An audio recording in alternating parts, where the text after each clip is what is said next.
बंगाल की खाड़ी में एक ऐसी जगह है जहां समय ठहर सा गया है। सफेद रेत से घिरा हुआ, दूर से देखने पर उत्तरी सेंटिनल द्वीप एक हरे भरे नगीने जैसा दिखता है। यह द्वीप एक रहस्य समेटे हुए है, एक ऐसा रहस्य जिसने सदियों से दुनिया को मोहित किया हुआ है। यह धरती पर आखिरी अनकॉन्टैक्टेड ट्राइबियों में से एक सेंटिनेलीज का घर है।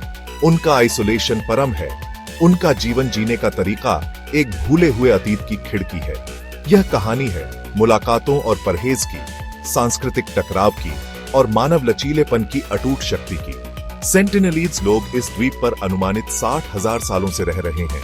बाहरी दुनिया से अलग थलग उन्होंने एक अनोखी संस्कृति विकसित की है जो आधुनिक सभ्यता से अछूती है। उनकी भाषा एक रहस्य बनी हुई है, उनके रीति रिवाज काफी हद तक अज्ञात हैं। उनका संसार गोपनीयता में डूबा हुआ है, उनकी रक्षा वही पानी करता है जो उन्हें घेरे हुए है। उनकी कहानी मानव एक्सपीरियंस की विविधता और जीवन जीने के अलग अलग तरीकों को समझने और उनका सम्मान करने के महत्व की एक सटीक याद दिलाती है। यह द्वीप खुद इस कहानी का एक किरदार है। सीमित संसाधनों वाला एक छोटा, घने जंगलों वाला भूभाग। इस आइसोलेशन ने सेंटिनेलीज लोगों को ढाला है, उन्हें अपने पर्यावरण के अनुकूल ढलने और अनोखे उत्तरजीविता कौशल विकसित करने के लिए मजबूर किया है। समुद्र उन्हें जीविका प्रदान करता है, जंगल उन्हें आश्रय देता है और जनजाति खुद एक अटूट इकाई बनी हुई है जो परंपरा और जीवित रहने की इच्छा से बंधी हुई है। उत्तरी सेंटिनल द्वीप सिर्फ एक घर नहीं है, यह एक अभयारण्य है, एक किला है जिसने सदियों से अपने निवासियों को बाहरी दुनिया से बचाकर रखा है। सेंटिनेलीज लोगों का एग्जिस्ट ही मानव लचीलेपन की शक्ति का प्रमाण है। इस बात की कड़ी याद दिलाता है कि हमारे ग्रह के कुछ कोने अभी भी वैश्वीकरण के निरंतर मार्ग से अछूते हैं। उनकी कहानी प्रगति के बारे में हमारी धारणाओं को चुनौती देती है और हमें संपर्क की नैतिक दुविधाओं का सामना करने के लिए मजबूर करती है। सेंटिनेलीज लोग हालांकि नजरों से छिपे हुए हैं, हमारी साझा मानवता और जिज्ञासा और सम्मान के बीच नाजुक संतुलन पर एक गहरा प्रतिबिंब प्रस्तुत करते हैं। सेंटिनेलीज उत्तरी सेंटिनल द्वीप के रहस्यमय रक्षक हैं। उनका मूल समय की धुंध में डूबा हुआ है। माना जाता है कि वे अफ्रीका से पलायन करने वाले पहले मनुष्यों में से कुछ के वंशज हैं। उनके लंबे आइसोलेशन के आफ्टरमैथ स्वरूप एक अलग आनुवंशिक बनावट हुई है जो उन्हें बाकी मानवता से अलग करती है। वे हमारी प्रजातियों की अनुकूलनशीलता के एक जीवंत प्रमाण हैं, मानव परिवार के वृक्ष की एक अनोखी शाखा है। उनका जीवन जीने का तरीका प्रागैतिहासिक अतीत की एक झलक है। आवश्यकता से शिकारी संग्रह करता, वे समुद्र की प्रचुरता और जंगल के फलों पर निर्भर हैं। उनके उपकरण जो हड्डी, लकड़ी और पत्थर से बने हैं, उनकी सरलता और संसाधनशीलता का प्रमाण है। सेंटिनेलीज लोग अपने पर्यावरण के स्वामी हैं जो प्रकृति की लय के साथ सामंजस्य बिठाकर रहते हैं। उनका एग्जिस्ट प्राचीन ज्ञान और कौशल की स्थायी शक्ति का प्रमाण है। उनकी भाषा क्लिक और सीटी का एक सिम्फनी आज तक समझी नहीं जा सकी है। उनके विश्वास, उनके अनुष्ठान, उनकी सामाजिक संरचना काफी हद तक अज्ञात है। जनजाति के साथ संवाद करने के प्रयासों का सामना शत्रुता से हुआ है। ये एक स्पष्ट संकेत है कि वे अबाधित रहना चाहते हैं। उनका आइसोलेशन आकस्मिक नहीं है, यह एक जानबूझकर किया गया चॉइस है। उनकी स्वायत्तता और जीवन जीने के तरीके की एक सख्त रक्षा है। सेंटिनेलीज लोग मानव संस्कृति की विविधता की मार्मिक याद दिलाते हैं। उनकी कहानी हमें प्रगति और सभ्यता के बारे में हमारी धारणाओं पर सवाल उठाने के लिए मजबूर करती है।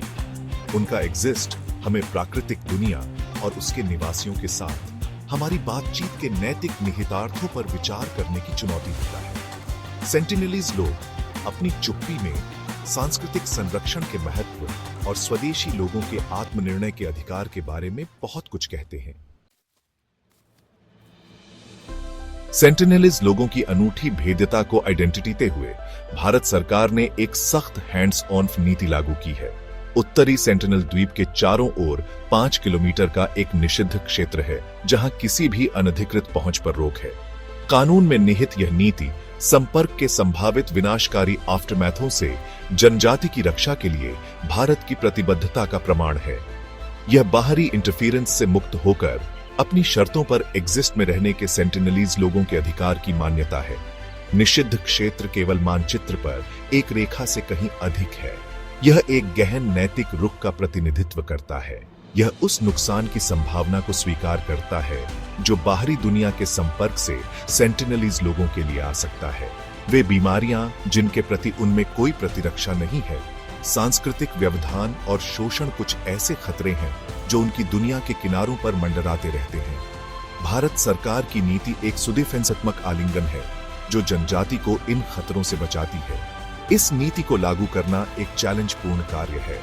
भारतीय तटरक्षक बल नियमित फॉर्म से द्वीप के आसपास के पानी में गश्त करता है, उत्सुक पर्यटकों, नेक इरादे वाले मानव विविसदोमियों और अधिक नापाक इरादों वाले लोगों को दूर भगाता है। हालांकि उनके सर्वोत्तम प्रयासों के बावजूद उल्लंघन होते रहते हैं। मछुआरे कहीं और घटते कैच से प्रेरित होकर कभी-कभी निषिद्ध क्षेत्र में भटक जाते हैं, जिससे हॉस्टिलिटी पूर्ण मुठभेड़ और संभावित लॉबी नतीजों का जोखिम होता है। निषिद्ध क्षेत्र सेंटिनलीज लोगों के आत्मनिर्णय के अधिकार के प्रति सम्मान के प्रतीक के फॉर्म में खड़ा है। यह मान्यता है कि उनका आइसोलेशन हल करने के लिए कोई समस्या नहीं है, गार्ड की जीवन जीने का एक तरीका है जिसकी रक्षा की जानी चाहिए। भारत सरकार की नीति अन्य राष्ट्रों के लिए एक मॉडल के फॉर्म में कार्य करती है जो अलग-थलग ट्राइबियों के साथ संपर्क की जटिलताओं से जूझ रहे हैं। यह एक अनुस्मारक है कि कभी-कभी कार्रवाई का सबसे नैतिक तरीका केवल दूर से निरीक्षण करना और इन अनूठी कल्चरियों को शांति से फलने फूलने देना है। वर्ष 2018 में जॉन एलन चाओ, जो एक युवा अमेरिकी साहसी था, उत्तरी सेंटिनल द्वीप की खतरनाक यात्रा पर निकला। एक फरवरी मिशनरी उत्साह से प्रेरित होकर उसने अपने धर्म को अलग-थलग सेंटिनलीज लोगों तक फैलाने का लक्ष्य रखा। बाहरी लोगों के प्रति द्वीप की अच्छी तरह से प्रलेखित शत्रुता और कई चेतावनियों के बावजूद चाओ अडिग था। संपर्क बनाने के उसके शुरुआती प्रयासों का सामना आक्रामकता से हुआ, फिर भी वह कायम रहा, यह मानते हुए कि उसका मिशन दैवीय फॉर्म से नियत है। दुख की बात है कि द्वीप की उसकी अंतिम यात्रा ही उसकी आखिरी यात्रा होगी, क्योंकि वह उन्हीं लोगों द्वारा मारा गया था जिन तक वह एक्सेसने की कोशिश कर रहा था। जॉन एलन चाओ की मौत से पूरी दुनिया में सदमे की लहर दौड़ गई। इसने अलग-थलग ट्राइबियों से संपर्क करने की एथिकलता और इस तरह की बातचीत के आफ्टरमैथों के बारे में बहसों को फिर से जगा दिया। कई लोगों ने सेंटिनलीज जीवन के प्रति उनके टास्कों की निंदा की, जिसे उन्होंने लापरवाह और अपमानजनक बताया, जबकि अन्य ने उन्हें उनके धर्म के लिए शहीद के फॉर्म में देखा। इस घटना ने स्वदेशी ट्राइबियों के संरक्षण और उनके आइसोलेशन के संरक्षण के संबंध में भारत सरकार की पॉलिसियों पर नए सिरे से ध्यान आकर्षित किया। इसके बाद वैश्विक समुदाय को जिज्ञासा, करुणा और अलग-थलग लोगों की स्वायत्तता के प्रति सम्मान के बीच नाजुक संतुलन की याद दिलाई गई। उत्तरी सेंटिनल द्वीप की कहानी मानवीय अंतःक्रियाओं में निहित जटिलताओं की मार्मिक याद दिलाती है। एक ओर तो दूसरों से जुड़ने, ज्ञान और एक्सपीरियंस साझा करने की स्वाभाविक जिज्ञासा और इच्छा होती है।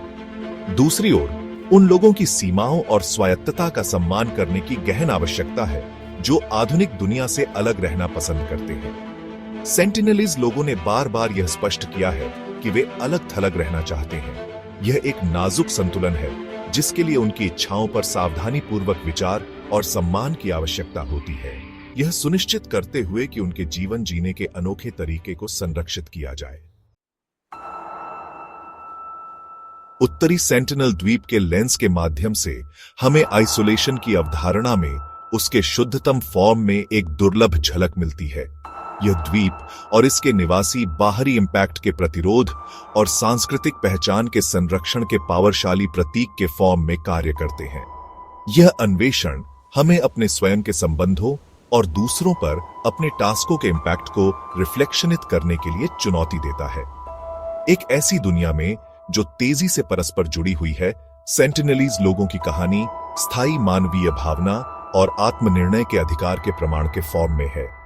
यह एक ऐसी कथा है जो हमें मोहित और प्रेरित करती रहती है, हमें आइसोलेशन के सही अर्थ और इसे जीने वालों का सम्मान करने के औचित्य पर विचार करने का आग्रह करती है।